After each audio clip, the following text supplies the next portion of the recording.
Hello everyone and welcome back. This is Lisa.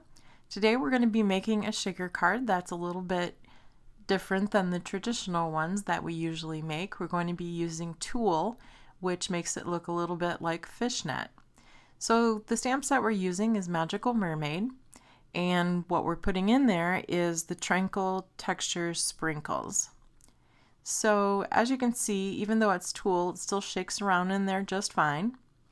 I just had this on hand. It's just regular white tulle. I think I used it for a wedding decoration a while back.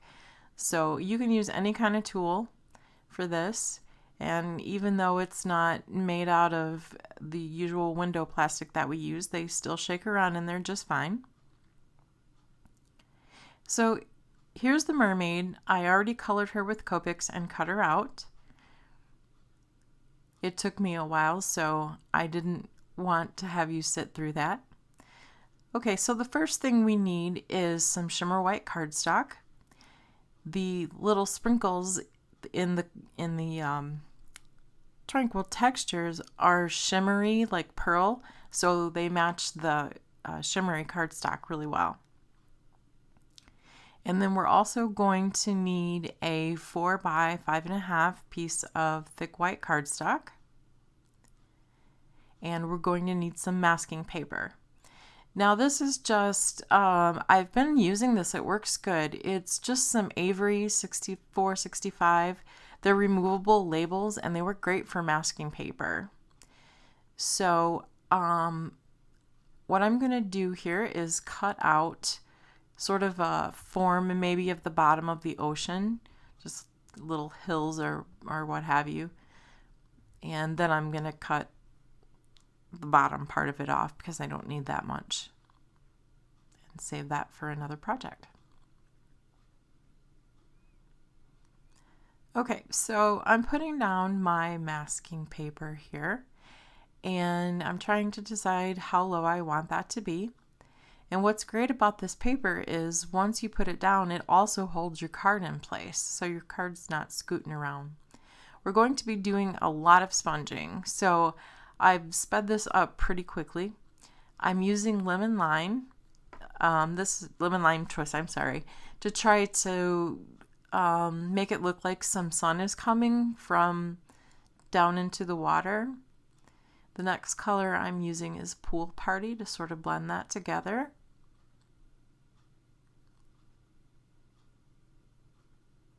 And as we go down, it'll become darker blue because it's darker blue down further in the ocean.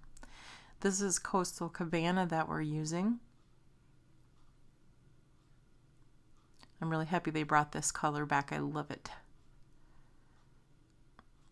So as you can see, we're just blending and sort of leaving a little mottled look so it looks like water. Okay, this next color I'm using is Bermuda Bay, and I'm putting it closer to the bottom because it is darker, but still continuing to blend it up a little bit. And the last color we're using is Tranquil Teal, and I'm pretty much just putting it at the very bottom.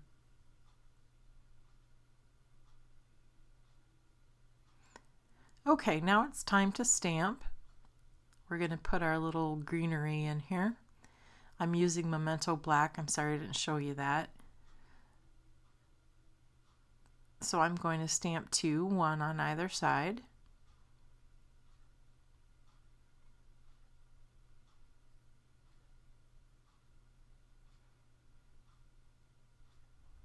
Okay, and now we can pull off our masking paper after I heat set this just a little bit. I don't want to smear any ink or risk the chance of smearing any. Okay, now we're going to be pulling off the masking paper. As you can see, it works really well. Usually you can reuse it, but I put so much ink on it I wouldn't, so this one we won't reuse. I'm using crumb cake to do the bottom, the sand at the bottom. And I'm just sponging it on, starting with a light hand. And of course the bottom will be darker than the top, so I'm getting lighter as I go up. And if you're used to sponging, please feel free to skip this part of the video.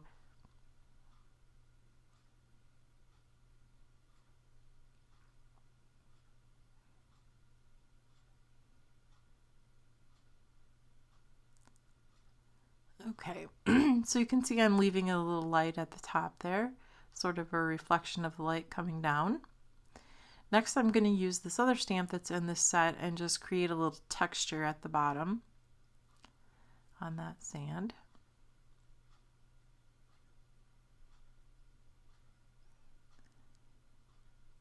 Okay, so I've brought our mermaid back in and I'm deciding where I'm going to put the window for the shaker card. Just seeing where we're going to place her and how we're going to do it. So we're going to place her on the left, so we're going to be putting our shaker window there on the right. And I'm using the oval layering dies. And they really do layer. They nest nicely. So I'm just trying to get those into position here. And I'm going to be using some craft tape, which is a low tack tape, to stick these down because we don't want these to move. That's really important that these dies do not move, and you'll see why in just a bit.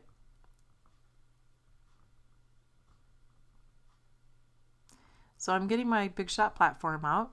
It's a standard sandwich, the base platform, the thin die adapter, clear cutting plate, and I'm going to lay this down, and then I decide that I don't have enough tape, so I'm going to put one more piece on there.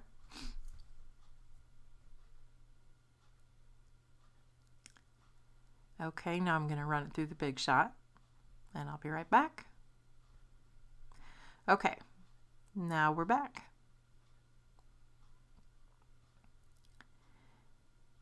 Okay, I'm going to gently peel this tape off of the front of this card.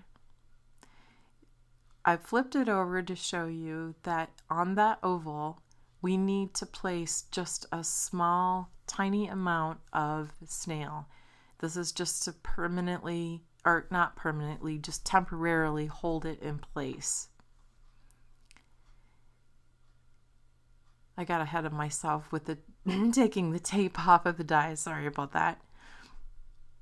Okay, so what I'm doing now is I'm placing this on the card to see where we want it, and once I get it in position, I'm gonna push that oval down with the temporary adhesive on the back, and then I took the tape off and I ripped a little bit on my card. So I was kind of sad about that, but I think I fixed it pretty good. I just took some of the ink that we had sponged with and sort of dabbed over it. And then the top of the card is going to have bubbles on the top, so I'll just put some bubbles over the top. I mean, who would know, right? It's not handmade unless it has mistakes. Okay, now I'm taking a pencil and I'm drawing around the oval just so that we can, if we get lost, we know where it goes, because we're going to be sponging some color around that oval so that you don't see a white gap when we put the card together.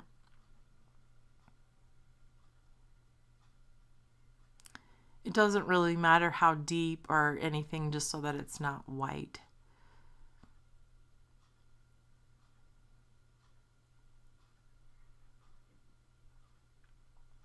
I think that was Coastal Cabana that I used. Excuse me.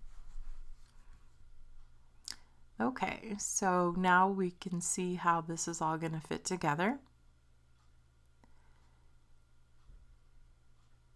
And my oval's going to go in there, but first I need to put my scallop frame back in so we can get it in the correct position.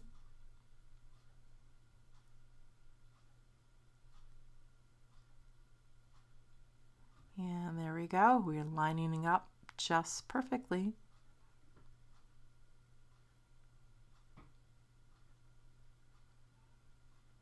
See, that went together pretty easy. Okay, now we're going to use some tear and tape, and be sure you have lots of it because we need lots of it. We're going to be putting the tear and tape all the way around where the shaker window is going to go, and then all over the rest of the card like we would regular adhesive. It's very important that there are no gaps in the tear and tape along the way, because that's what's going to hold the tool and the beads in. Okay, so I've put the tear and tape all over everything, and I'm removing the backing paper. Okay, I've done this for both sides now. They both have double-sided adhesive on there. I've cut a couple of pieces of the tool, and I'm going to start on the back first, which this is actually the card base, so it'll be just one piece with the one layer on top. So I'm laying down the tool and covering that oval. And then next I'm going to come in and bring in the sprinkles after I lay down this piece of tulle on the front of the card. Should leave just a tiny bit of slack so that there is a little bit of room for those beads. And I've cut my tool too long, so I'm just trimming it off here.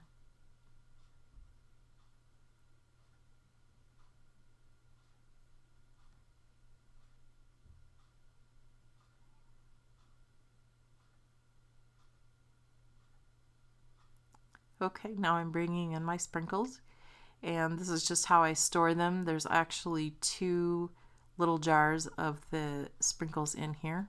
This is just a jewelry bead tray that I'm using, and man, is it really handy. You still have a little bit of overspill, but nothing like just trying to pour it out of the jar.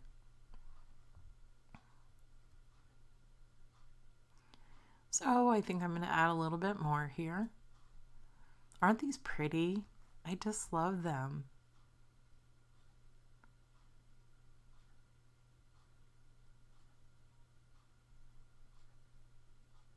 Okay, so that's enough. So you'll see me pouring my beads back in. So see how cool that bead tray is? I picked that up, I think, at Hobby Lobby or something in the jewelry department.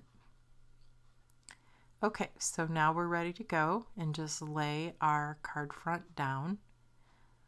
Be careful because it has, you know, all that double-sided adhesive on it, so once it goes down, it's going to stay there. And there we have it, our little shaker card. And see, everything's moving around just fine and nothing's getting stuck. I just think that's cool. And it does look like a fishnet. Okay, so here's our little mermaid again. And of course I had to make her a redhead because I'm a redhead. My granddaughters are redheads except for one of them. And I'm putting some dimensionals on, but I'm keeping them to her left because she's sort of going to be sitting over top of the shaker window just a little bit.